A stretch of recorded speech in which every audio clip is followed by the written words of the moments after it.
Olá, olá! Águias do Cristiano Sobral, tudo bem? Como é que vocês estão? Tá começando agora o episódio piloto do Sobralcast, o podcast no qual o Cristiano Sobral, aqui ao meu lado, e eu, Rodrigo Ávila, vamos compartilhar impressões, reflexões sobre o direito civil, mais especificamente direito consumidor, né, Cris? Como é que você tá, cara? Tudo bem? Tô bem, graças a Deus, feliz aqui de estarmos no nosso primeiro episódio. O episódio de número 1 é sempre muito especial. Eu sei que será só um começo, teremos muitos convidados aqui no Sobralcast, um podcast que a gente vai falar um pouco de tudo, né? Claro, sempre focando no direito, mas... Um temperozinho. Isso, com tempero. Eu até me lembro daquele meu programa que eu tinha antigamente, Cozinhando Direito, É verdade. né? Podia fazer, a gente podia pensar em algum formato. Podia fazer aqui no estúdio, aqui botar o Cadu pra arranjar uma cozinha pra gente. Fogãozinho aí, Cadu. A sua obrigação da gente ter um programa de Cozinhando Direito. Vamos aqui Culinária jurídica. fazer com que esses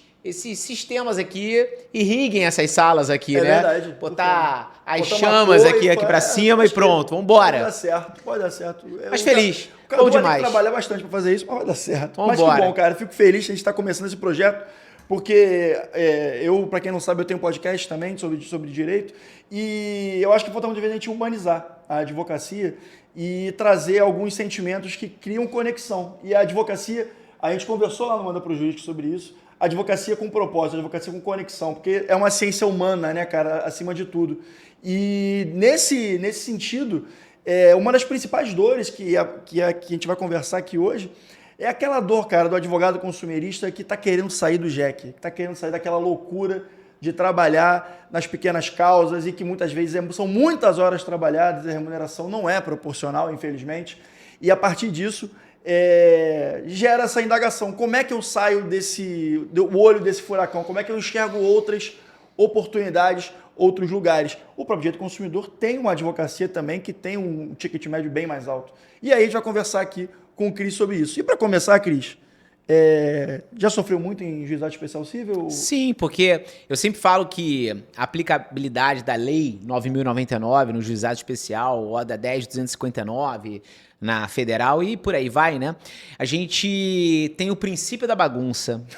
Cada magistrado aplica uma lei diferente. Essa é a prática. A teoria é muito bonita, né? É linda. Mas a prática é diferente. Então, assim, falar de juizados, a gente sabe que é uma oportunidade para muitas pessoas terem o acesso à justiça, né? Principalmente para aqueles que estão procurando juizados especiais para ali demandar algo, como o próprio nome já diz, né? Se dizia antigamente, pequenas causas, né?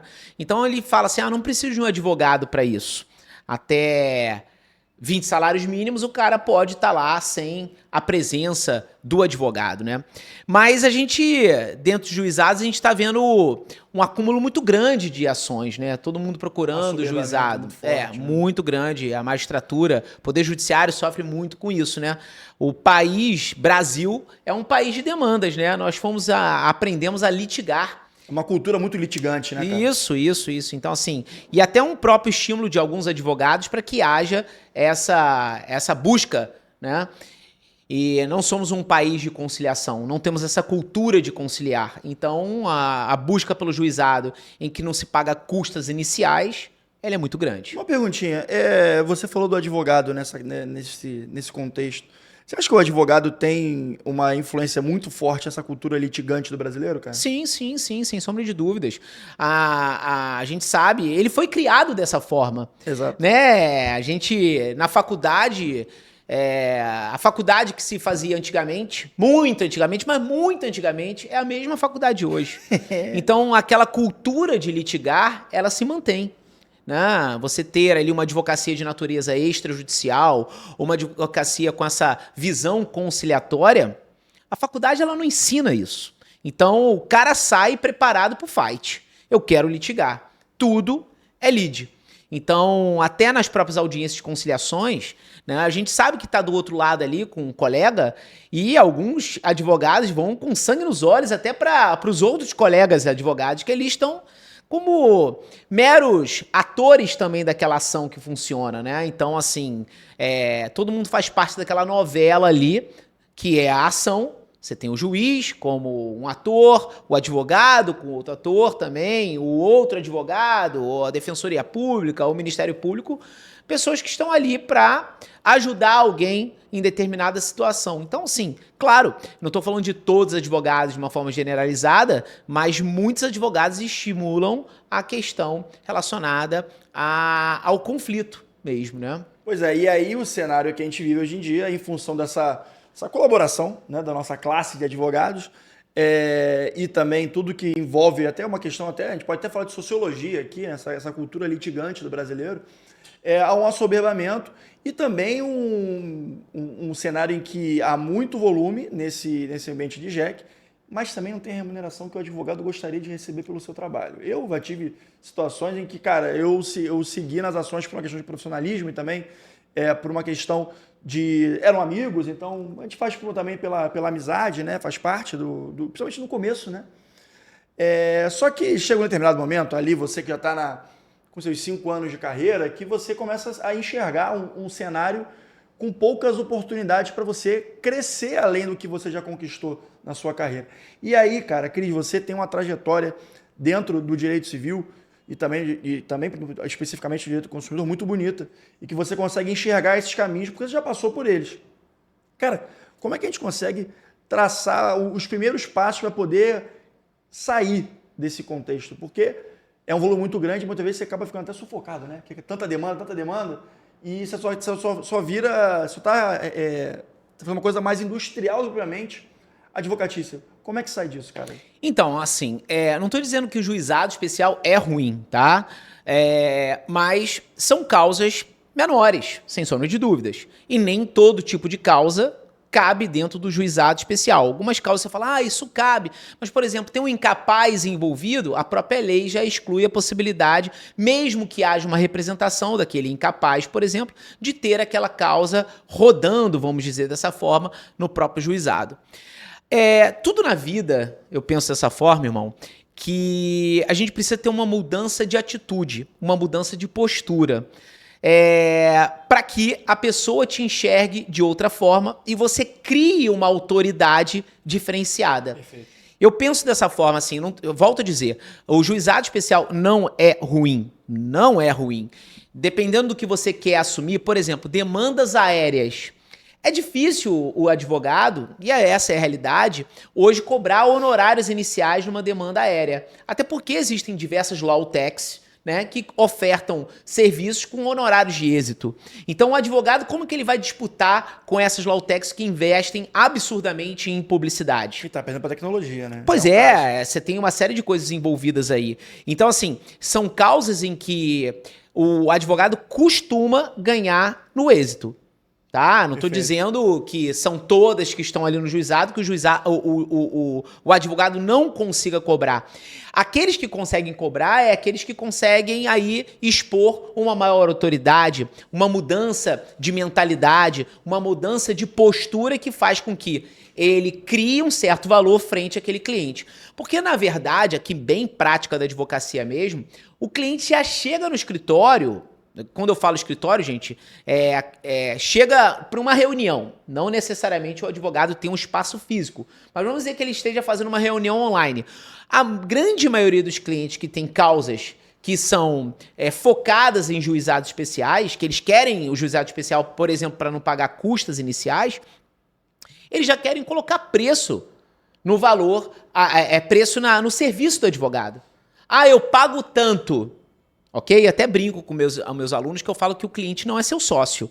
Ele não vai dizer o quanto que você tem que receber pelo que ele quer pagar ali, né? O cliente, eu pago tanto, mas tudo bem, então você pode pagar tanto. E como que eu mudo isso? Numa mudança de mentalidade e uma mudança de postura. E não só isso. Buscar nichos em que você enxergue a possibilidade de bons honorários iniciais, bons honorários contratuais e uma boa sucumbência. Então, atuar com demandas aéreas é ruim? Não, não é ruim, é excelente, mas você vai ter uma dificuldade tremenda de cobrar honorários iniciais, tendo em vista o número de ofertas que existe no mercado. Então, volto a dizer, tem empresas aí de tecnologia que ofertam, e aqui eu não estou dizendo que isso é certo ou errado, na minha visão até, vou te dizer, eu entendo que por mais que eu goste muito de tecnologia, que deveria haver uma fiscalização maior sobre essas empresas, né? O meio de captação, assim eu posso dizer, de clientes por parte delas. E acabam tomando clientes de diversos advogados aí. Isso é fato. Então, o que esse advogado tem que fazer? Como eu falei anteriormente, mudança de postura, mudança de mentalidade e procurar principalmente nichos de alta dor, né? De alta dor para sair daquelas demandas que não têm honorários iniciais para demandas que têm honorários iniciais. Eu não estou falando nem de uma demanda de alto ticket, mas aquela demanda que o cara ganhe já no início para começar a trabalhar. Porque o fato é, o cara que está iniciando agora, ele ganha, assim, ele começa a assumir muitas causas que vão ganhar, que ele vai ali ganhar no êxito. Mas quanto tempo isso vai demorar para sair? Em algum momento essa conta não vai fechar. Exato. O tempo vai cobrar dele e vai ser duro. Então, o que ele pode fazer? Não estou dizendo que ele vai deixar de assumir causas no êxito. Cara, tem causas que você vai assumir no êxito. Não vejo nenhum problema nisso. Mas você tem que mixar um pouco com demandas que geram honorários iniciais para que você tenha um equilíbrio financeiro na sua vida, né? Porque os advogados também saíram da faculdade sem essa gestão financeira. Na real, todos os brasileiros não têm gestão financeira, algo que deveria a gente poder criar um podcast aqui sobre gestão financeira no colégio, porque ninguém sabe direito mexer com o dinheiro. Exatamente, total. Então o cara quer assumir causa, ele quer ganhar experiência, ele quer falar que tem cliente, ele acaba virando o advogado bombeiro, que eu falo, assume um pouco de tudo para pagar lá os boletos dele, é pagar o fogo que está acontecendo na vida financeira dele, e aí, cara, vira uma bola de neve, né? E você trouxe um ponto que é uma dimensão que a gente está começando a observar cada vez mais agora, por exemplo, as lotex nas empresas aéreas. Muitas ações que a gente está falando aí, que são dos juizados especiais, como as empresas aéreas, vão acabar tendo uma concorrente muito grande agora, né? Que são justamente as lotex que vão solucionar esse problema. E em que pese estar certo ou errado, a minha visão e o que eu quero trazer não é nem isso, mas o que eu quero trazer é exatamente o que o advogado, o que a advogada vai fazer perante essa tendência. Afinal de contas, se isso vai proporcionar uma concorrência quase que desleal com o advogado, é interessante que ele consiga ver novos horizontes aí dentro desses novos nichos que podem estar dentro do direito do consumidor. E aí, cara, eu quero te perguntar isso. Quais são, dentro do direito do consumidor, eu sou um advogado consumerista, Rodrigo Ávila, eu sou um advogado consumerista e estou nesse momento que estou enxergando que eu vou precisar de um novo horizonte dentro da área. Me dá uns nichos aí que talvez sejam interessantes para a gente poder ver o que pode funcionar, o que faz sentido, o que é mais fácil de eu pivotar, talvez, também. Eu falo assim, o direito do consumidor, primeiro, ele é apaixonante, é algo que faz parte da nossa vida. Mais de 90% da nossa vida está relacionada a uma relação de consumo. Não estou falando que tudo da nossa vida é uma relação de consumo. Mas se o cara tá olhando para o mundo aí fora e pensa assim, em que eu vou atuar? Essa é uma grande dúvida da advocacia. O cara se forma, fala assim, para onde eu vou? Alice no País das Maravilhas, né? Gato, para onde eu vou? Quando o cara não sabe, qualquer caminho serve. Isso é uma frase feita, bonita pra caramba, mas é pura realidade da advocacia. Principalmente para aquele que tá saindo da faculdade agora. Para onde que eu vou? Qual área eu vou abraçar? E o direito do consumidor é uma área que tem muitas oportunidades. Diversos nichos do direito do consumidor são altamente rentáveis. O próprio nicho de demandas aéreas, o nicho aéreo, ele tem muita oportunidade, mas a grande maioria são causas de êxito. Então o cara tem que saber, olha, eu vou atuar com o quê? Posso atuar com diversos produtos de nichos diferentes do direito do consumidor. Por exemplo, vamos aqui a algumas situações. A área é o direito do consumidor, o nicho é passageiro, o nicho é saúde, ou o nicho, por exemplo, é direito bancário. Dentro do direito imobiliário, existem algumas situações que vão mixar direito do consumidor com direito imobiliário que se transforma numa relação de consumo. O próprio Airbnb é uma relação de consumo e está vinculado ao direito imobiliário. Mas vamos dizer, olha, hoje, direito bancário, nós temos 1 bilhão de contas correntes abertas no país. Então você tem 1 bilhão de oportunidades no direito bancário. É um excelente nicho de atuação? É um excelente nicho de atuação. E um nicho, por exemplo, que tem diversos subnichos. Eu posso, por exemplo, ser um advogado bancário e especialista em golpes financeiros. Eu posso ser um advogado bancário e especialista em superendividamento. 78% da população brasileira está superendividada. Seja o rico, seja o pobre, eu sempre brinco que o banco sempre vem. Então, assim, 78%, seja o rico ou seja o pobre, cara, tem uma dívida no mercado. Sim. Né? A gente teve até aquela série da Netflix, o Round 6, né? Que as pessoas contratavam, faziam contratos envolvendo a própria vida para se livrar de quê? De dívidas. O superendividamento é uma doença mundial, é uma pandemia, o superendividamento. Tanto que existe uma grande tendência de suicídio de pessoas superendividadas. Isso é surreal. Então, assim, é uma demanda muito grande? É uma demanda muito grande. Tem honorários iniciais? Tem honorários iniciais, sim. Por mais que o cara esteja superendividado, dependendo de quem você quer atingir, tem demanda inicial. Eu falo, comparando aqui a advocacia com filmes, né? Eu falo, evite ser um advogado Rambo e seja um advogado daquele filme lá, o Sniper Americano. O cara tava parado lá e ele atirava em quem ele desejava. O Rambo não, ele chegava lá com a metralhadora dele, era de um lado pro outro, e quem acertasse tava tudo bem. Muitos advogados atuam na modalidade Rambo. E acaba virando o bombeiro, né? Que a gente tava falando, ele tá atirando pra tudo quanto é lado. Então, assim, ele pega uma causa de juizado, por exemplo, de bancário, uma causa de aéreo, e de repente essas causas que ele tá assumindo não são boas demandas dentro do direito bancário ou dentro, por exemplo, do direito aéreo. Né? Tem diversas causas que vão para o juizado. Eu até brinco com meus alunos. Não seja um advogado do carregador da Apple. Ah, o cara comprou o iPhone, pagou 15 pau no iPhone, mas está querendo processar a Apple porque não veio o carregador. Ah, mas é uma prática abusiva, é uma venda casada. Cara, mas você vai advogar para discutir R$400 numa ação? Isso para advogado é péssimo, sabe? Ele tem que pensar onde eu vou mirar. Esse é o advogado Rambo. Ele pega a causa do carregador da Apple, ele pega uma causa de cancelamento de voo, mas ele pega por quê? Porque ele precisa pagar as contas dele. E aí aquela velha frase que muitos coaches usam aí, onde você foca, expande. Essa é uma realidade. Onde o advogado foca, expande. Cara, eu vou focar em demandas em que haja o golpe financeiro. E eu só vou assumir, por exemplo, golpes financeiros acima de R$10.000. De quem é o problema, irmão? Rodrigo, de quem é o problema? É seu ou do cliente que sofreu o golpe financeiro? É do cliente, irmão. Sempre. E aí o cara chega no seu escritório e fala assim, doutor, eu só te pago 10% do que você recuperar no final. Você vai falar, tudo bem, benção, meu irmão, vai procurar outro advogado. Não adianta o advogado querer atender João, Maria e José. Se o cliente dele é só João, que é aquele cara que analisa ele, olha pra ele e fala, cara, sofri um golpe de R$10.000, doutor, preciso que você me ajude. Você fala assim, olha, aqui no meu escritório, normalmente nós cobramos 5% do valor do golpe para iniciar a ação. Cara, é uma ação de R$500 iniciais, 10% de 10 mil daria 1.000, né? 5% R$500. O cara já inicia pagando e tudo que você recuperar eu tenho 30% no resultado. Então, aquela causa que iniciou com R$500, 30% do valor recuperado, se ele recuperar os 10 mil, né? Você vê aí quanto que ele ganha. 3.500 numa causa dessa, total, né? Eu sou ruim de cálculo pra caramba, mas se a gente somar 3.500, mas ele já ganhou os R$500 iniciais. E se ele assumir durante aquela semana 10 causas de R$500, são R$5.000 por semana, são R$20.000 por mês.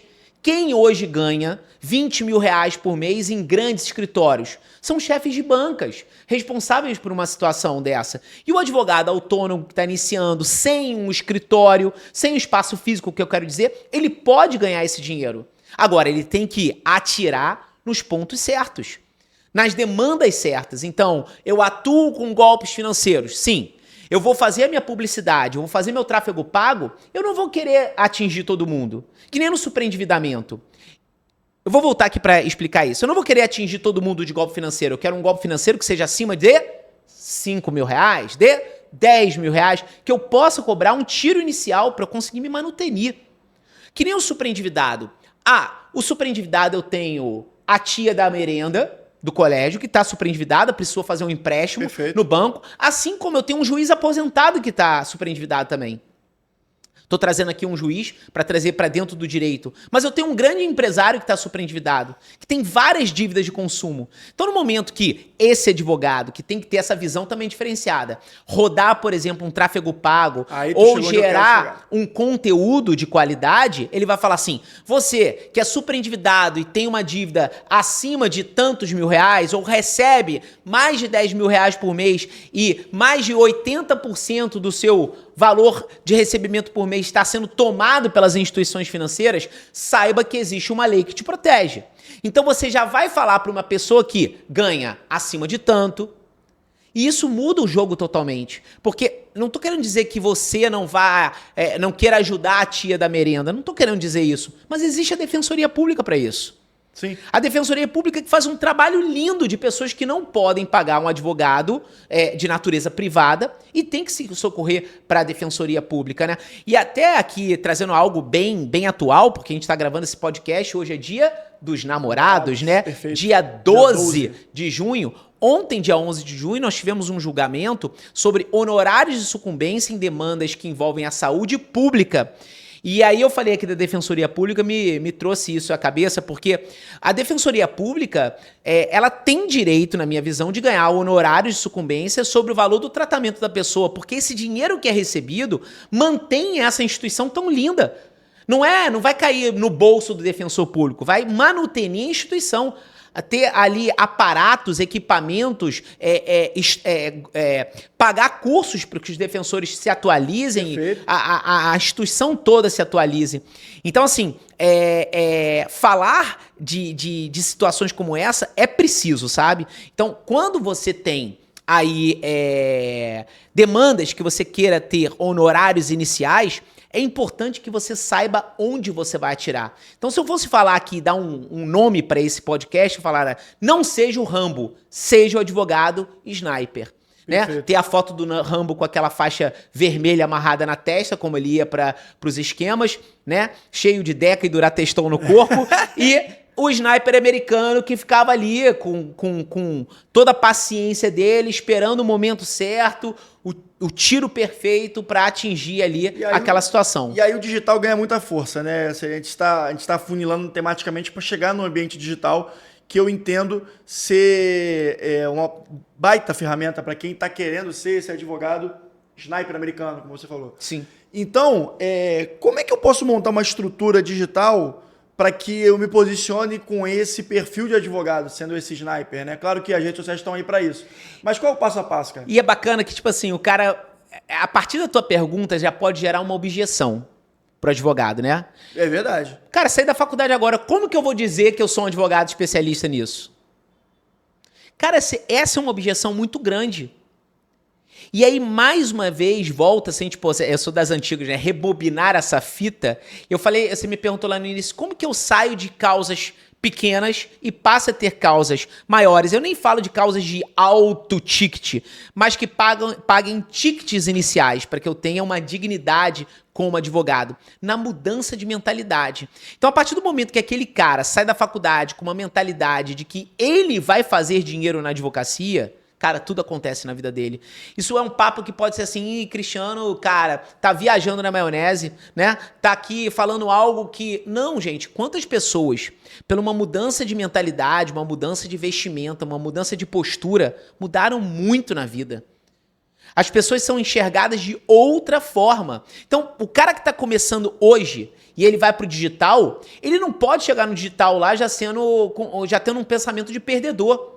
Ele tem que falar, cara, olha só, sou especialista nisso. Mas isso é muito caro, dá pra reparar quando a pessoa tá confiante, tem a segurança pra poder se posicionar nesse sentido. Mas esse é o jogo. Tá tentando. E te digo, quem não tem essa postura que a gente tá falando, que é o cara que vai conseguir realmente mudar o jogo, só dela tá tentando pra se tornar essa pessoa no digital, já tá melhor do que não tá tentando. Cara, mas olha só, o mundo não é de pessoas mornas. O mundo não é de pessoas mornas, irmão.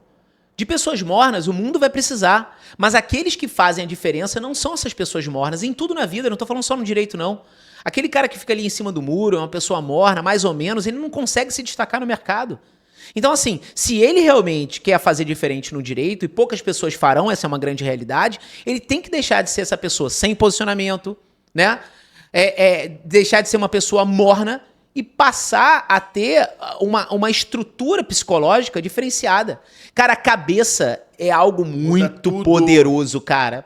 Muito poderoso. Aí o cara vai falar, não, isso é papinho disso, papinho daquilo. Não, esse é um coach que ele falou. Não, não, nada disso, cara. Isso é real na tua vida. O cara já entra num jogo, eu que jogo tênis ou que faço esportes há muitos anos, eu entrava, por exemplo, no jiu-jitsu, no tatame, no tênis. Cara, hoje eu não tô bem, eu vou perder. E perdia. Porque eu já entrava sendo um perdedor no campo, cara. Isso na realidade, pô, eu acho que eu não vou ficar bem no vídeo. Ah, eu acho que eu não sei fazer isso. Ah, não. O cara já entra com não na boca, meu irmão. Ele já entra perdedor.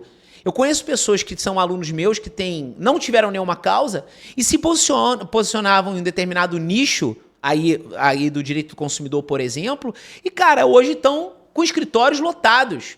Ah, Cristiano, mas isso é 1 em 100. Ah, sim, vai ser 1 em 100, 1 em 1000, 1 em 1 milhão. Por quê? Porque são pessoas que têm essa mentalidade diferente. São pessoas que buscam não serem pessoas mornas. Isso, cara, serve pra tudo na vida. Então, cara, meteu a cara na internet, meteu a cara no digital, cara, vai com um posicionamento forte, postura, desde a sua vestimenta, desde a sua fala. E algo que eu gosto muito na advocacia, tanto que a gente tem um módulo dentro dos meus cursos para os alunos, é a programação neurolinguística. Você reprogramar a sua mente e entrar também na possibilidade de conhecer o outro cara que está do outro lado. Até para fechar melhor o contrato, né? Pessoas muito se conectam no jeito de falar. Eu sou um cara muito agitado. Né? Eu sou um cara que falo alto, sou muito agitado, gesticulo muito e etc. Então, às vezes, quando eu vou atender uma pessoa que não tem o meu ritmo, eu tenho que entrar no ritmo dela, porque se eu não entrar, eu vou perder aquele contrato. E quem me ensinou isso foi a programação neurolinguística. É o que a gente chama de rapport. A conexão criada com a pessoa, né? É. Então, o cara fala... Tem clientes que chegavam assim para mim conversar comigo, chegavam para mim e falavam assim, ah, doutor, aí parava. Eu queria te falar uma coisa, parava. E cara, você agitado ficava maluco. Nossa, aquilo era desesperador. Então eu entrava num método de conexão com ele, nesse rapport, essa palavra francesa que todo mundo ama. Mas assim, eu entrava numa conexão com ele para que aquela pessoa pudesse fechar contrato comigo. Porque a pessoa só fecha com o advogado se ela se sentir à vontade com o advogado. Também, cara. Advogado é um cargo de confiança. É uma conexão. Seja assim, aí você fala assim, voltamos à pergunta do digital. Essa conexão hoje já é antecipada no digital. Verdade. Porque antigamente, eu me formei no ano de 2001, a gente tinha que, quando o cliente sentava à mesa com a gente tinha que contar uma história pro cara ou criar um posicionamento pro cara ter a confiança de te contratar. Hoje, os clientes, eles não ligam muito para diplomas, eles não querem saber se você é mestre, se você é doutor, se você tem X mil pós-graduações. Não, ele quer saber se você resolve o problema dele. E para isso, você tem que criar uma conexão com essa pessoa que tem um problema, mostrando que você lida com aqueles problemas diariamente. Criar conteúdo para a resolução daquele tipo de problema. Então, se você vai se posicionar com advogado no direito do consumidor, no direito civil, em que área for, e dentro dessa área você nichar e talvez subnichar, que aí você vai mais fundo, por exemplo, a área consumidor, o nicho é direito bancário, mas eu subnichei para quê? Golpes financeiros. Cara, quando entrar no teu cartão de visita ali, que é a tua rede social, você tem que falar só de golpe financeiro. E aí gera uma conexão. Eu sempre cito esse exemplo. Há pouco tempo eu fui numa festa infantil e tinha uma mulher lá, eu não sei se eu já te contei essa história, mas tinha uma mulher lá que tinha acabado de fazer o corpo inteiro, shapeou o corpo inteiro, né? Uhum. Fez seios, fez bumbum, fez barriga, fez rosto. Lipoled, fez tudo, fez a lipo geral, né? Uhum. Lipo corporal total.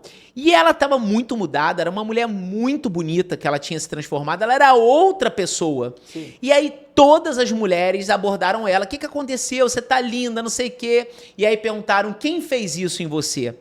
Automaticamente todas abriram o celular e foram para a rede social procurar o médico. Agora imagina se elas abrem lá e tudo menos medicina estética tivesse lá. Tivesse que o cara, por exemplo, ama Deus, que ele tá ali com só fotos com família. Fotos de família conectam? Claro que conectam. Sim, mas elas querem entender o que aquela pessoa faz para resolver aquele problema. Ah, a mãe já amamentou 3 crianças e hoje os seios dela não estão mais os seios que ela tinha quando era mais jovem, quando ela não tinha filho. E hoje ela, para se sentir melhor, mais bonita, ela quer colocar uma silicone lá. né? Então ela vai ter que entrar nessa rede e ela vai encontrar o que ela deseja. E de repente, se tiver um médico lá que, olha, não sei o que, mais ou menos, ela não sente essa confiança.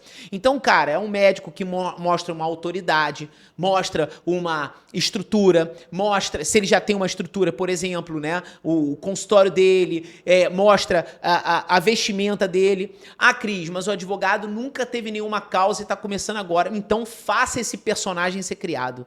Não basta ser bom, você tem que parecer ser bom. Essa expressão, até a expressão até americana, né? O fake it till you make it é real? Você acredita nela como uma chave? Eu acredito total.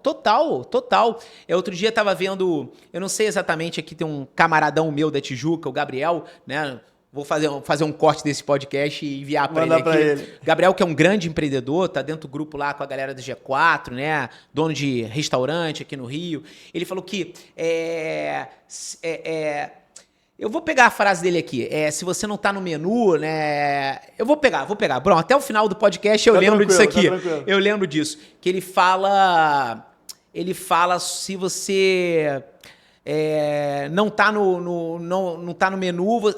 Cara, eu vou pegar essa frase. Enquanto você pergunta aí, dá um corte aqui no Rodrigo aqui. Que eu, ao vivo, bota só nele aqui que eu vou procurar aqui no celular, Caduzão. Não, mas enquanto ele vai falando aí. Não, eu vou falar agora. Pronto, deixa eu ver aqui essa frase.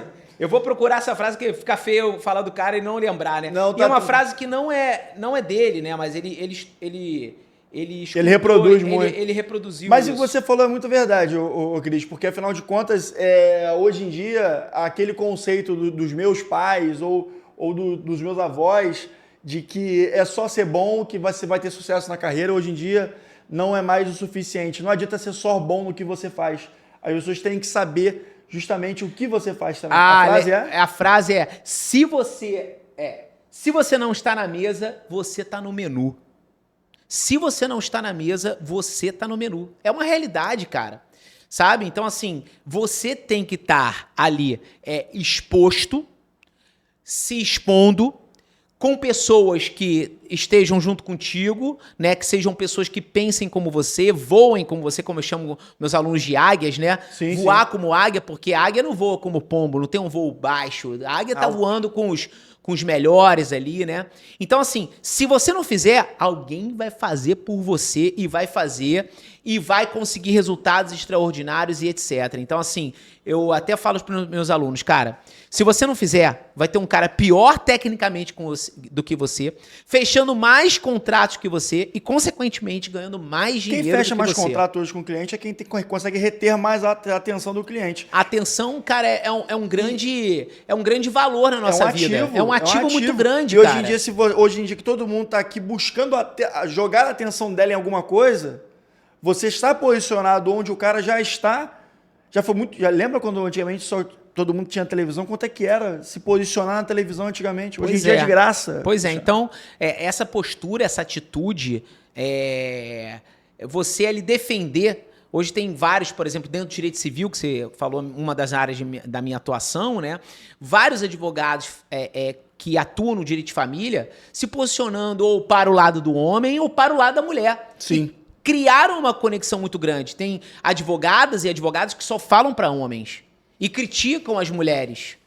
E tem advogadas que só defendem mulheres. Não tem aquele cara aqui no escritório eu defendo homens e mulheres. Eu não estou dizendo que isso é errado, mas se posicionar aumenta o seu valor no mercado, aumenta a sua autoridade.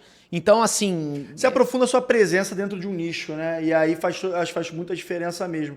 E, diante disso, você teve a oportunidade durante a sua carreira de se especializar num nicho muito específico do direito consumidor, que tem um alto potencial de crescimento, de alavancagem de carreira, que é o direito à saúde. Sim. Primeiramente, acho que eu gostaria de saber assim, o seu panorama, por que o direito à saúde é tão relevante hoje em dia e também, claro, falar do porquê que você começou a militar no direito à saúde, que é uma história muito bonita. A gente tem aquela frase que eu também gosto muito, né? Qual o seu porquê? Uma pergunta, né? Qual o seu porquê ou o seu porquém? Né? Eu acho que o direito da saúde chegou na minha vida pelo meu porquém. Uhum. E que gerou um grande porquê na minha vida. Isso é muito doido, né? Mas a saúde, ela não espera, irmão. Ela não espera. é uma dor muito latente. Então, estrategicamente, falando de financeiro na advocacia, todas as pessoas que chegam para procurar um advogado que tem uma demanda de saúde, elas têm pressa. Então, elas valorizam muito isso. E se tem um advogado bem posicionado, se tem um advogado que ali fala sobre saúde constantemente, principalmente nas redes sociais dele, ele vai criar uma conexão muito grande com essa família ou com a pessoa que precisa, às vezes é a família que te procura, né? Uma criança que está com problema, ou a própria pessoa te procura, uma pessoa já mais adulta, com um problema oncológico ou com uma doença que foi descoberta depois de um certo tempo, uma doença crônica e etc., ela tem um nível de consciência muito elevado. Por quê? Porque, literalmente, é um termo chulo, mas a água está batendo na bunda. Porra. A água está batendo na bunda. Eu preciso daquele medicamento, eu preciso daquele tratamento. Então, estrategicamente, financeiramente, é uma área altamente rentável, porque a saúde não espera. Agora, por outro lado, é uma advocacia altamente transformadora. E por quê? Porque você ajuda pessoas. Você lida com vidas. Na linha de frente, né, cara? Você lida com vidas, você lida com tratamentos, ou você lida em dar dignidade para aquela pessoa até o final da vida dela. Porque, por exemplo, aqui no escritório, a gente assume muitas demandas que são crianças que não têm chance de vida. Mas a gente dá o tratamento, a gente dá a dignidade até o último dia dela. E a gente tem que trabalhar, isso é uma causa muito dura, é uma causa muito cara, porque você não trabalha só com essa criança, você trabalha com os pais dessa criança. Porque, de certa forma, você tem que trabalhar ali o psicológico desses pais. Porque eles sabem que existe no final dessa corrida um fim, cara. E um fim que pode ser tão próximo. Né? Você pega, por exemplo, uma síndrome, uma síndrome daqui a uns anos, uma síndrome de Patal, você sabe que vai ter um fim. E você tem que trabalhar o psicológico daquela pessoa. Aquele pai e aquela mãe vão estar te contratando para que você dê dignidade frente à bosta de saúde que nós temos no nosso país, né? O serviço precário, seja da saúde pública e da saúde particular. Tá? Eu sou um advogado militante que brigo no sentido de lutar pela vida e dar dignidade para as pessoas. Então, muitas operadoras de plano de saúde, já a gente passa de 55 milhões de usuários de plano de saúde. Publicidade de operadoras de plano de saúde falando, nós somos o melhor plano porque damos qualidade. Mas na hora que são chamados para pagar, eles falam que aquela pessoa está quebrando financeiramente a operadora de plano de saúde. Aquilo é uma vergonha, isso é uma vergonha. Isso é uma vergonha. Então, assim, a gente dá dignidade para aquela pessoa até o momento que se pode dar dignidade para ela, não é? Ou até a própria cura. A gente tem casos no escritório em que um dos medicamentos mais caros do mundo, que é o Zolgensma, para atrofia muscular espinhal, para alguns tipos de AME, aquela pessoa toma aquele medicamento e é curado. Cara, isso é surreal. Esse poder, essa transformação que você, pelo seu conhecimento, consegue gerar na vida de uma pessoa é extraordinário. E aí vale tudo, cara. Não é só o dinheiro. É você transformar a vida da pessoa. Você ganha um propósito. Você tem um porquê na sua advocacia. E aí você falou agora do porquê. Agora, mais aprofunda aí e fala o porquê também, que é uma história linda. O meu porquê é muito especial, né? O meu porquê é para uma menina chamada Maricota, né? Que ontem fez 9 aninhos, dia 11 de junho, véspera do Dia dos Namorados. Maricota nasceu. Eu tenho uma história grande sobre filhos, né? Eu não tenho só a Maricota, eu tenho outros filhos no céu, que eu falo, né? Outras crianças que passaram, eu acredito muito nisso. A gente tem um momento de servir aqui nesse plano aqui que eu falo, né? A Claudinha serviu para várias crianças, né? Como gestante ali no ventre dela, para várias crianças que precisavam de repente passar por aquele momento, e a Claudinha foi ali o meio para essas crianças. E foram nossos filhos, de certa forma. A dor, bicho, para um pai que perde um filho com 1 mês, com 5 meses, ou com 10 anos de vida, eu não falo que é a mesma, porque dor não se compara, porque é dor. Então, antes da Maricota, eu perdi 5 filhos, né? E aí a Maricota veio, aconteceu, né? Claudinha ficou grávida e etc.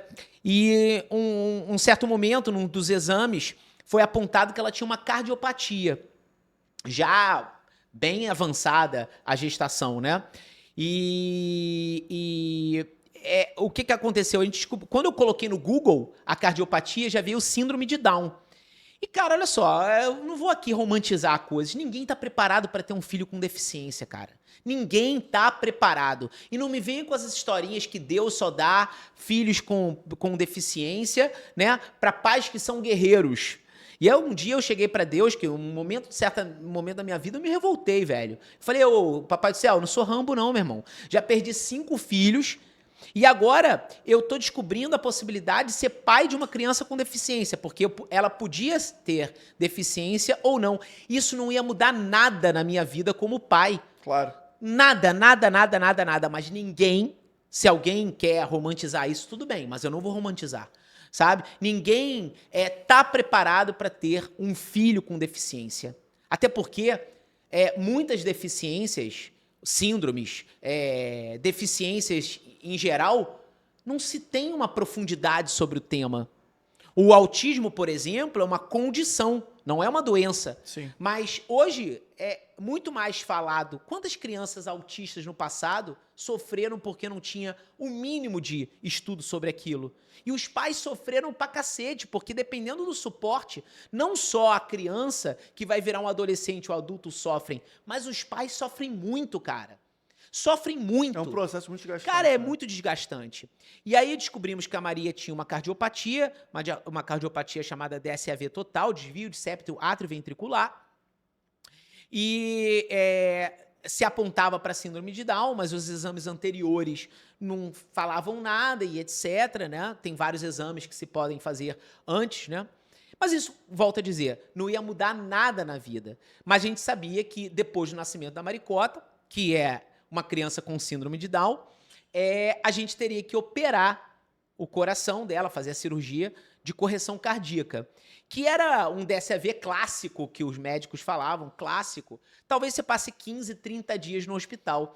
E a Maricota foi operar com 5 para 6 meses. Gente, era um bichinho ali, uma pequenininha, cara. Quando eu entrei naquele corredor, bicho, eu não parava de chorar. Eu até fico ainda meio pedrado com isso, né? Lembro do primeiro dia de eu entrando na UTI cardíaca e, bicho, caraca, aquilo ali pra mim foi surreal. Eram 16 baias que eu lembro. 8 de um lado, 8 do outro. E eu tava entregando a Maria pra uma cirurgia cardíaca. Meu irmão, aquilo ali é surreal. É tratamento de choque. É tratamento de choque total. E eu entrei com a Maria no hospital num dia seguinte ela já ia ser operada. E, cara, a Maria ficou 10 horas em cirurgia. Aí desce psicólogo. Aí tu já fala, pô, que merda é essa? Todo mundo descendo pra conversar comigo e todo mundo falava, ó, a Maria não tá... Talvez ela não suporte. Aquilo ali pra mim, cara, era um tiro no coração cada descida da psicóloga pra conversar com a gente. Bom, Maria desceu muito grave. Ela entrou como uma criança no hospital, saiu como outra criança, ela duplicou de tamanho, ela desceu gigante de uma cirurgia, toda inchada, toda entubada. Cara, não era a minha filha ali, né, nessa situação. E é mais uma situação de choque que muitos pais passam, meu irmão, dentro de uma UTI cardíaca ou de outras UTIs, né, uma UTI neonatal ali, que não seja com a especialidade cardíaca. Bicho, aquilo ali foi um tratamento de choque. Eu fui para passar 15 dias, eu morei 1 ano numa UTI. Passei meu aniversário, Natal, Ano Novo, aniversário da Claudinha, né? Várias situações. Aniversário da Maria lá dentro, né? Passamos lá dentro também. Então, assim, e a Maria, cara, ela desceu muito grave, ficou muito grave há muito tempo. Não conseguiram fazer a correção do coração dela na primeira cirurgia. Bandaram a artéria dela lá e o coração dela ficou que nem uma salsicha, cara. E essa história também tem um lado muito bonito e que o digital também transformou essa história numa situação muito mais bonita, né? Porque a Maria é uma criança como muitas outras que passam pelo mesmo problema cardíaco ou de outra doença, situações que ali acontecem em UTIs. Mas eu acabei ficando muito tempo sem trabalhar direito, me tornei uma pessoa super endividada, eu sempre fui um professor que ganhou muito bem, um advogado que ganhava bem também, mas que tava duro, cara. Porque eu ficava o dia inteiro na UTI com a minha filha, eu morava na UTI. Dormia lá. Eu só conseguia ir para casa quando tinha uma técnica de enfermagem, uma enfermeira, que eu sentia um pouco mais de confiança e eu tava exausto, o corpo não aguentava mais. Era uma cadeira como essa aqui, eu fiquei que nem um birimbau, né? Até a mãe do Caduzão cuidou da Maria durante muitos anos na UTI. Hoje, Cadu, que é o estagiário Cadu aí, que eu sempre brinco, que a gente faz Correio do Amor com ele nas aulas ao vivo e tal. Caduzão, cara, a mãe dele ajudou muito. Hoje até hoje cuida da Maricota, né? Então, assim, fiquei lá muito tempo, duro, e eu perguntei para os médicos quem é o médico para operar a minha filha no mundo. Eu não falei no Brasil, eu falei no mundo. Eu tava disposto ao que eu falo. A saúde, bicho, ela não espera. Você faz de tudo para salvar a vida do teu filho. Tudo. Você ganha forças que você nem imagina. A Maria ganhou um pai forte, irmão. E eu fui pra cima. E aí, o que acontece? Eu tava duro, não tinha mais dinheiro, mas eu falei, cara, o que eu tenho eu vou vender, né? E tava disposto a fazer de tudo. Mas um belo dia eu recebo um direct no meu Instagram falando de uma defesa num processo no interior do Pará, em São Miguel do Guamá. E eu sou muito grato a essa família, eu sou muito grato ao estado do Pará, porque era um processo envolvendo muitos milhões de reais, e era uma causa em que eu podia ganhar um dinheiro, mas eu precisava ganhar aquele dinheiro rápido para pagar a equipe médica que eu trouxe dos Estados Unidos, que era comandado por um brasileiro que tem uma história linda, Dr. Zé Pedro. Se qualquer pessoa procurar Dr. Zé Pedro, cardiologista, renomado no Google, cara, é um cara que saiu em diversas capas de revistas, sabe? Chefe de Cleveland, né? E aí eu paguei a equipe dele toda centenas de R$1.000 para trazer o cara. E quando eu recebi o direct dessa pessoa para defender nesse processo, eu podia cobrar um valor muito alto. Era um processo que envolvia mais de R$20 milhões, né? Eu podia cobrar 10%, seriam R$2 milhões, mas eu precisava na época de 700 mil, Rodrigo. 700 mil. Então foi esse valor que eu cobrei para fazer a defesa nesse processo, mesmo sabendo que eu estava ganhando menos do que era justo naquele processo, equilibrado, era uma causa grande. Papai do céu me apresentou essa causa e encontrou um cara que tinha conhecimento para abraçar aquilo. Abracei a oportunidade, porque muitos advogados também têm oportunidade batendo na porta e por ficarem ali em cima do muro, eu não sei se eu sou capaz, meu irmão, vai, estuda e assume o negócio. Isso pode mudar a sua vida, sabe? Eu cheguei lá e assumi o negócio. Fui pra lá, cobrei esse valor e aí pronto, cara. Consegui o dinheiro, Maria trouxe a equipe dos Estados Unidos, Maria foi curada da cardiopatia, a gente conseguiu fazer a correção do coração dela. Ela teve outros BOs de saúde, né? Ficou muito tempo traqueostomizada, uma estenose severa, a gente teve que fazer depois uma cirurgia chamada laringotraqueoplastia, que é a reconstrução da traqueia da criança, com uma médica também do Pará. Olha o Pará na minha vida, né, verdade, cara? Também do Pará, que foi para São Paulo, doutora Saramira, que eu sou extremamente grato, né? Toda a equipe da Perinatal Rio de Janeiro, Hospital Sabará em São Paulo, doutor Zé Pedro, que veio dos Estados Unidos, eu sou muito grato, salvaram a vida da minha filha. Toda a equipe de técnicos de enfermagem, enfermeiros, médicos, eu tenho uma segunda, uma terceira família. Eu lembro que a primeira festa de aniversário da família da Maria era tanta gente, médicos, enfermeiros, etc., que, cara, era um batalhão de pessoas. Era o hospital inteiro. O hospital inteiro no aniversário dela.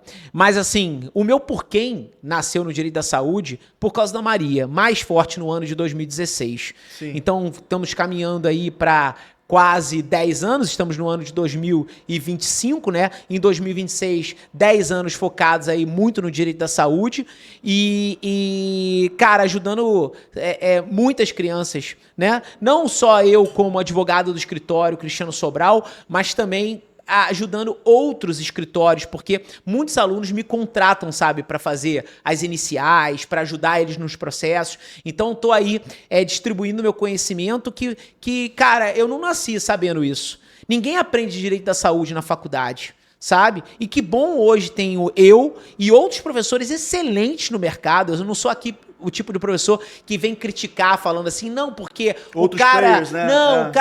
Cara, tem vários professores brilhantes no mercado que ajudam outras pessoas a ganharem conhecimento para ajudar pessoas é sempre nessa busca da ajuda. Então, E aproveitando agora justamente esse momento que a gente já sabe o porquê e o porquê que você investiu seus esforços, né? E seu tempo no direito da saúde, eu acho que é uma oportunidade legal para falar também sobre a imersão que você vai ser lançada agora para julho. E, enfim, vamos falar sobre isso, porque o que isso vai aproximar a pessoa interessada de ocupar esse espaço que você já ocupa também como advogado nessa isso área. também tem uma história, irmão. Porque assim, eu no mundo das aulas, eu me destaquei muito no direito civil, né? Talvez eu seja um dos 10 autores mais lidos do Brasil, né? Eu tenho o Código Civil comentado, tenho o Direito Civil sistematizado, passei por N empresas gigantes, muitos alunos no Brasil, preparatórios para concursos como defensoria, magistratura, delegado de polícia, OAB nem se fala. Porra, eu posso dizer aí que, cara, dos últimos 15 anos de OAB, cara, o quadro desses últimos 15 anos de OAB, muitos foram meus alunos, sabe? Então, assim, Eu tô nesse quadro. Então pronto. É isso. Então, assim, eu me destaquei muito no direito civil. Mas o direito do consumidor, como é uma grande oportunidade e tem a possibilidade de muitos advogados começarem a sua vida no direito do consumidor, eu comecei a montar muitos treinamentos no direito do consumidor. E aí eu falo ainda, né, porque eu tenho o Vivendo do Código de Defesa do Consumidor, que eu falo que é a minha universidade do direito do consumidor. Lá a gente fala de bancário, lá a gente fala de saúde, lá a gente fala de passageiros, fala de telefonia, fala de energia elétrica, fala de tudo que é uma relação de consumo. Mas toda hora a minha equipe falava, Cris, cara, tu tem uma história linda na saúde, por que você não monta um curso só de saúde? Então, recentemente, a gente montou uma primeira imersão em Direito da Saúde, que foram 3 dias, de 9 da manhã às 5 da tarde, comigo e com alguns professores da minha equipe, falando sobre as oportunidades no Direito da Saúde. E no final dessa imersão, eu abri a minha primeira turma de mentoria em Direito da Saúde, né? A mentoria dos águias da saúde que eu falo. E eu tive muitos alunos com histórias, inclusive, parecidas comigo, né? Com vários porquês, né? Vários porquês. E eu falei, cara, vamos lançar a segunda imersão. É agora, então, dias 4, 5 e 6 de julho, de 9 da manhã às 5 da tarde, de novo. A gente vai fazer a segunda edição da imersão em Direito da Saúde. Tem uma diferença para a primeira imersão, porque na primeira imersão a gente falou só de advocacia contra operadoras de planos de saúde, que o STJ essa semana, inclusive, bateu nos planos de saúde falando que eles são extremos recorrentes protelatórios que de decisões já pacificadas do STJ, eles continuam recorrendo. Bateu bem batido. Mas é uma realidade. E aí a gente traz uma novidade para essa nova imersão, que eu não vou falar só da advocacia privada, ou seja, contra instituições privadas, mas também contra o sistema público. Até porque as operadoras de plano de saúde nasceram de uma grande falha da prestação de serviço do serviço público. Perfeito. Né? Então, assim, cara, isso é algo extraordinário. Então a gente vai falar sobre SUS e vai falar sobre operadoras de plano de saúde. Cadu, dá para botar um QR Code na tela para dar o acesso à plataforma? Imagino que dê, né, na gravação? Dá sim, dá sim. Tem que dar, Cadu. Não vai acreditar isso não, aqui vai te cobrar ao vivo aqui, ó. Se não der, o QR Code. Se não der, vai dar, meu irmão. O estagiário tá servindo para isso, irmão. Eu também já fui estagiário, é meu momento de falar mal dos estagiários. Link na descrição, agora, né? QR Code para o pessoal ter acesso. E agora, conteúdo em dobro, né? Que é contra as duas frentes. As duas. A gente vai trazer diversas oportunidades. A gente vai falar de autismo, a gente vai falar de saúde mental. Cara, olha, a gente falou de superendividamento, né? E o superendividamento gera depressão profunda, Nossa cara. Senhora. Medicamentos de alto custo, como o Spravato, que são indicados para depressão profunda, cara, isso aí é uma busca contínua. Então a gente vai falar de medicamentos de alto custo, a gente vai falar de doenças raras, doenças crônicas, síndromes, condições como TDAH, autismo. Vamos falar de reajustes abusivos. Porque as operadoras de plano de saúde também não querem mais fazer aquele plano individual. Não. E aí, muito se fala hoje do falso empresarial, falso coletivo. Quando você vai ver, o plano de saúde tem uma empresa que é o pai, a mãe e a filha, né? Dentro da operadora de plano de saúde ali como CNPJ. Sim. E aí as operadoras de plano de saúde fazem isso, Rodrigão, porque eles não querem ficar limitados ao teto da ANS. E aí eles fazem aumentos que são aumentos agressivos e comumente não justificam os aumentos. Então a gente costuma ir a conseguir revisões dessas mensalidades. Então já fica até uma sugestão para a pessoa que está procurando um plano de saúde, quando tiver uma sugestão de algum corretor para botar no CNPJ, já falar que não, né? Também. Mas o problema é que não tem essa escolha do não. Sabe? Não tem essa escolha do não. O cara acaba tendo que fazer porque não é dada essa oportunidade de ele fazer mais o plano individual. Isso é, mais uma vez, aquele encurtamento do mercado. O cara só tem aquilo. Como antigamente acontecia com as operadoras, até com próprios canais de televisão. Quantos canais de televisão a gente tinha antigamente? Né? A Globo reinou, o SBT reinou, a TV Manchete antigamente reinavam porque só tinham eles. Hoje você tem a opção de assistir o YouTube, uma rede social, isso é muito mais globalizado, muito mais flexibilizado. Agora, o poder está na mão de grandes operadoras de saúde e elas não querem mais fazer planos individuais, porque não é rentável para elas. E o contrato de saúde é um contrato em que existe uma alha, um risco, é um contrato aleatório. Eu, por exemplo, nunca usei o meu plano de saúde, mas a Maria, meu irmão, a Maria é um buraco financeiro para as operadoras de plano de saúde, cara. Quanto ela utilizou no hospital? 3 anos de hospital, muitos anos de UTI. Cara, é um custo. Mas quantas pessoas dentro de um plano de saúde verdadeiramente fazem uso como a Maria usou? Você teve que usar das suas habilidades jurídicas para poder fazer a condução do caso da Maria ali? Sim, na cara. História? Eu te falo que não foi a causa jurídica mais difícil, mas foi a cliente mais desafiadora no meu escritório. Certamente. Eu lembro de um certo momento em que eu também já não tinha mais dinheiro. A gente tinha um primeiro processo, que é um processo de home care da Maria. E o home care é o pior serviço prestado no mercado. É um serviço nojento, porque as operadoras de plano de saúde costumam delegar isso para diversas empresas. E essas empresas, elas querem o quê? Dinheiro. Então elas contratam os piores profissionais para trabalhar com pessoas que têm extrema necessidade. Tá? Pagam extremamente mal, então os piores profissionais vão ser ali contratados. Eu não estou dizendo e generalizando tudo isso, tá? Mas eu quero deixar bem claro que tem uma técnica de enfermagem que ela tem um Corém, ela está habilitada, mas ela nunca aspirou uma criança tracostomizada, ela nunca viu uma GTT na vida dela, nunca se viu, nunca tratou com uma criança, ou sei lá, só foi uma cuidadora de um idoso, que é muito diferente. E ela vai fazer o quê? Com que aquela criança seja um objeto de teste para ela. Só que aquela criança não pode ser um objeto de teste, velho. Aquela criança pode morrer na mão dela. E as operadoras de plano de saúde delegam isso. Essas prestadores de serviço delegam para pessoas que não têm o que? A total condição de atender essa criança. Mas, cara, agora meu TDAH bateu forte. Você fez uma pergunta, eu comecei a falar do home care. Tá, beleza. TDAH, lembrei. Então, assim, a Maria tinha um processo de home care, ela foi judicializada para casa. Isso. E a Maria usava uma cânula chamada Portex. Ela rolhou. O que é rolhar? É um catarro, literalmente, assim, uma meleca que ficou presa no canudinho de condução dali onde ela respirava pela traqueostomia e ela quase faleceu. Chegou a óbito dentro de casa. E eu lembro exatamente que a técnica de enfermagem da operadora de plano de saúde, ela sentou na cama e começou a chorar. E aí eu travei nesse dia também, Claudinha, ali trabalhando com Maria, uma mãe trabalhando com a filha ali, e a fisioterapeuta, a Evelyn, que sempre foi uma pessoa muito querida da gente, que salvaram a Maria ali, Claudinha e Evelyn juntos, porque a técnica sentou na cama e começou a chorar. Ou seja, aquilo era algo absurdo. E aí eu consegui mostrar para o judiciário para montar uma equipe que fosse o quê? Uma equipe preparada para assumir a Maria dentro de casa. Não podia ter qualquer equipe. Porque quando você deshospitaliza uma criança, você está levando uma extensão do tratamento para sua casa. O home care nada mais é do que isso. Exatamente. E aí a gente conseguiu montar uma equipe extremamente especializada para trabalhar com a Maria dentro de casa.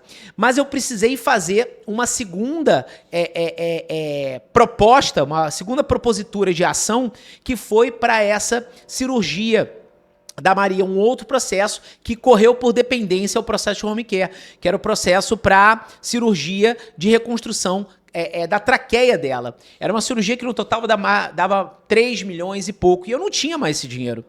Então eu procurei o judiciário, né? E ali me valendo do meu conhecimento técnico, né? A gente conseguiu a decisão. Vencemos de 2-1 no tribunal, perdemos para a relatora, que dizia que a Maria não tinha esse direito. Conseguimos fazer esse tratamento num hospital de São Paulo, fora da rede credenciada, que é o Hospital Sabará, um Einstein das crianças lá em São Paulo. Mas foi um caso muito difícil, bicho, porque eu tava sustentando nesse dia. E assim como eu me emocionei em um certo momento aqui no podcast hoje, lá a emoção tava muito à flor da pele. E em um determinado momento, um desembargador falou assim, mas o que a Maria precisa? E naquele momento ele me tocou muito, porque eu não estava mais ali, naquele momento, pensando como advogado. E eu pedi um momento para pensar como pai. Eu falei assim, excelências, aqui eu gostaria de abrir um momento, talvez isso não seja tão certo juridicamente, mas aqui esse advogado que está na tribuna é o pai. Bebe uma água aí, cara. É o pai dessa autora. E aí ele falou, então pai, o que ela precisa? Eu falei, ela precisa disso. E a gente conseguiu reverter um julgamento, talvez, não sei se era o pensamento de todos os desembargadores ali naquele momento, mas aquele momento, cara, foi um momento muito difícil. Não foi a causa mais difícil jurídica. A gente tem causas mais difíceis aqui no escritório, de saúde envolvendo, mas foi a causa mais difícil porque ali, eu não sei se eu fiz o certo da Maria ter passado a procuração pra mim, entendeu? E tá sendo representada ali pela mãe. É uma lesão difícil pra caramba mesmo. Foi difícil pra cacete. Mas a gente conseguiu tudo, cara. UTI aérea, todo o tratamento no Hospital Sabará, essa cirurgia chamada laringotraqueoplastia, você tira um pedaço da costela da criança, coloca no lugar da traqueia, reza pra não infectar, cara. A Maria passou lá 100 e poucos dias numa UTI em São Paulo, sabe? Cara, foi tudo muito, muito, muito frenético. Ontem, no aniversário dela, eu falei no meu Instagram que foi uma história de amor. Uma história de amor. E aí o que eu até para concluir, né, que eu acho que ninguém aqui na sala tá com as condições emocionais já adequadas, mas assim, é uma história de amor que a gente vê aí na sua advocacia e nos lançamentos que você faz educacionais, nesse sentido, que são uma extensão desse sentimento, né? Isso. Aí que, mal ou bem, no final das contas, você tá preparando profissionais para ter esse enfrentamento também com essas condições que, infelizmente, são a realidade no Brasil hoje em dia, né? Eu quero, assim, o meu objetivo hoje dentro da advocacia é transformacional. Claro, ganhar dinheiro é muito bom, mas hoje eu busco criar um exército de advogados que tenham um conhecimento jurídico para ajudar pessoas que precisem, sabe? É uma pessoa que tem uma doença crônica, uma obesidade, precisa fazer uma bariátrica e posteriormente fazer uma cirurgia reparadora funcional, que é a pós-bariátrica. Uma pessoa que tem um problema, uma saúde mental, uma depressão profunda, que vai precisar de um medicamento que vai salvar a vida dela. Uma pessoa que tem uma doença rara e precisa de um tratamento específico, sabe? Então, assim, ajudar outras pessoas a terem esse conhecimento de algo que não é ensinado. Não é ensinado, existem pouquíssimos livros e é encurtar o caminho dessa pessoa, dela não passar o que eu passei, o que outros advogados que são treinadores passaram para ganhar aquele conhecimento, aquela robustez, anos de sala de aula. Cara, isso ninguém vai me tirar. Isso ninguém vai me tirar, cara. São anos de sala de aula, anos escrevendo, anos estudando. Eu já vendi mais de 300 mil livros. Eu tenho um orgulho do caralho de falar isso, sabe? Eu não tenho nenhum problema de falar essa situação.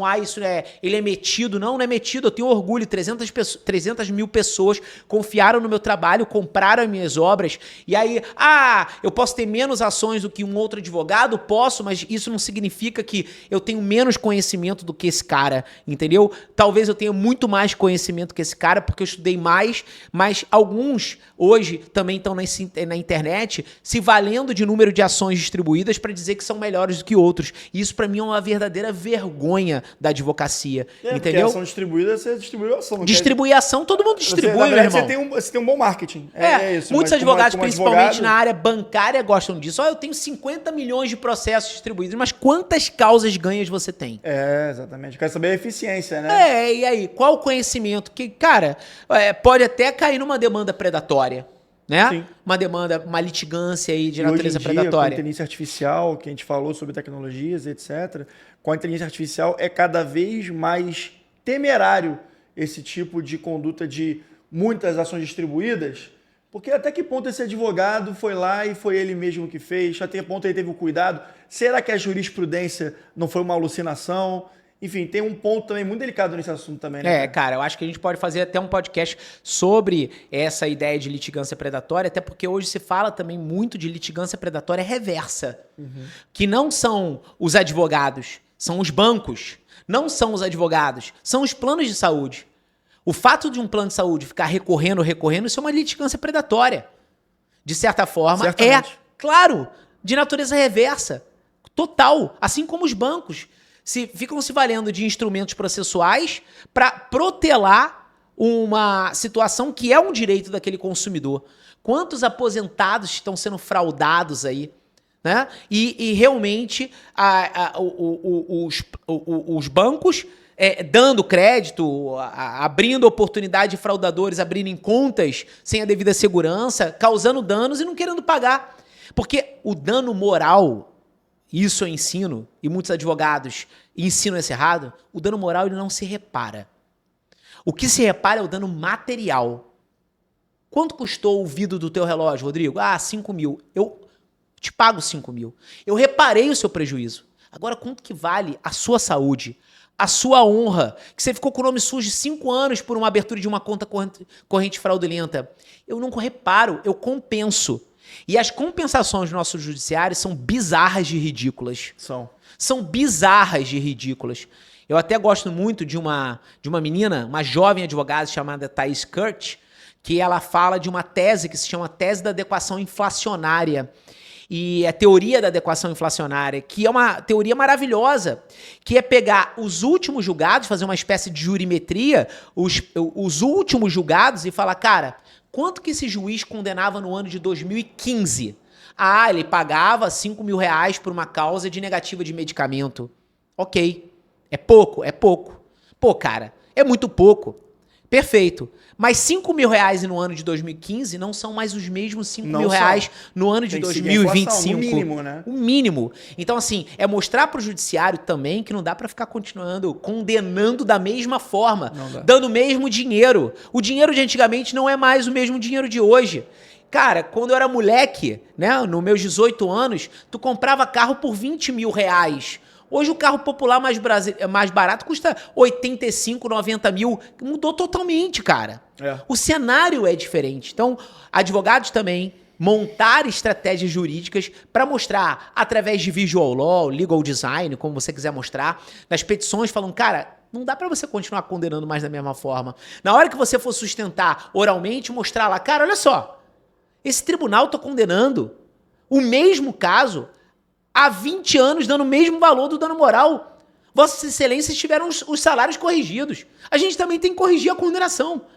Perfeito. O dano moral, que é de natureza, na minha visão, compensatória, tenha ele um caráter punitivo, tenha ele um caráter pedagógico, irmão, eu vou compensar algo que eu não sei quanto que vale. Não sei quanto que vale. Quanto que vale a vida de uma pessoa? Quanto que vale o nome de uma pessoa? Não tem preço isso. Então, eu não reparo, eu compenso. Perfeito. Cara, a gente falou muita coisa agora no final, que já me deu várias ideias para vários roteiros nos nossos próximos episódios. E, inclusive, estamos chegando no fim daqui a pouco desse episódio. Eu vou agradecer a participação de vocês. Vocês viram que, cara, vocês aí sabem muito mais do que eu, que o que não falta aqui é conhecimento e resenha com o Cris. E, cara, obrigado aí pelo nosso piloto, pela confiança em eu poder conduzir essa conversa. Eu agradeço muito você estar aqui, um cara super experiente com podcast. Eu acho que o Sobralcast, né?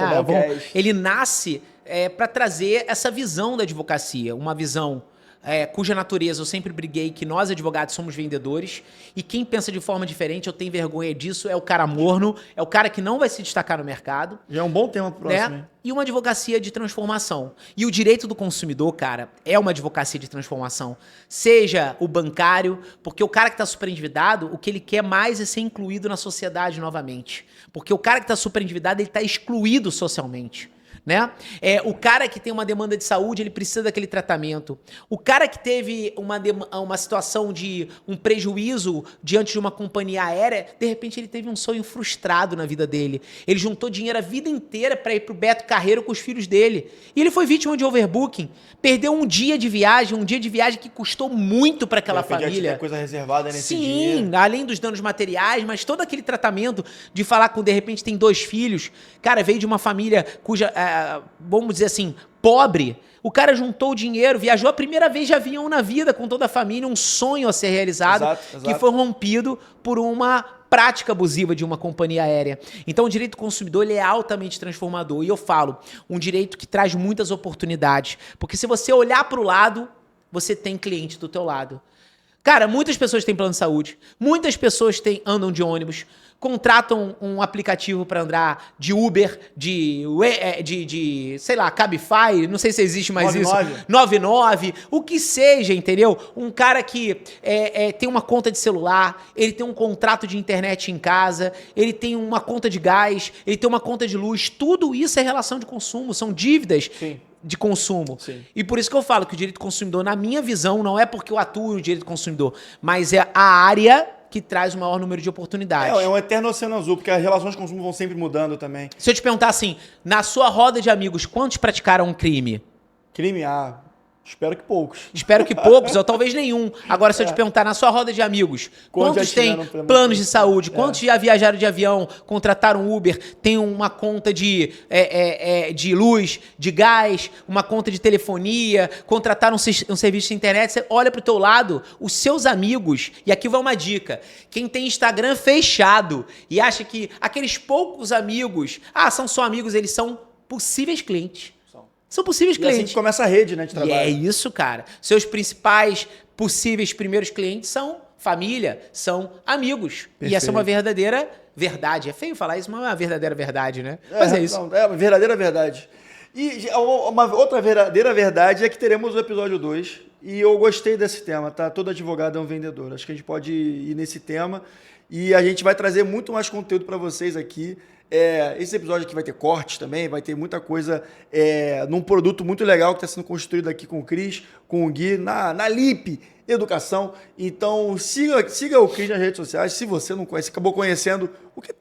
É o @Cristiano Sobral. É uma loucura conhecer o Cris pelo episódio piloto. Imagina, se tem uma pessoa que não conhecia você mas nas redes isso, sociais. assim... Sensacional, né? É sensacional, até porque eu não estou dentro do universo da faculdade, né? Estou, de certa forma, como autor, né? Mas as pessoas não me conhecem fisicamente. Quem é o Cristiano Sobral? Né?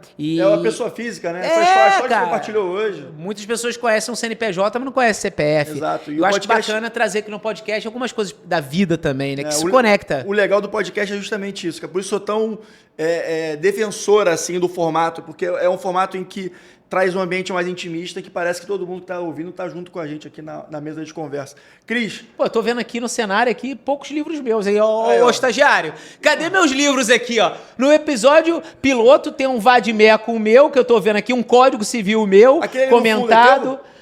Todos aqui, o Direito Civil, tá ali, Direito Civil Semar, depois a gente bota o outro lado, tá vendo? É culpa do estagiário sempre. O Cadu fazendo... A gente tem que fazer um corte aqui na empresa só dos BOs que o Cadu causa aqui na empresa. Eu acho, tem que ser feito. E tem que ter o direito contraditório do estagiário. O dia a gente tem que fazer um podcast com o Cadu aqui, né? O Cadu e as histórias dele dentro da LIP Educação. Excelente, excelente. Gente, muito obrigado pela participação de vocês, por terem ouvido até o final. Tem muito conteúdo que agrega pessoalmente e profissionalmente o que o Cris compartilha hoje. E, bom, até o próximo episódio. Tchau, tchau. Até a próxima. Abraço para todos vocês. Tchau.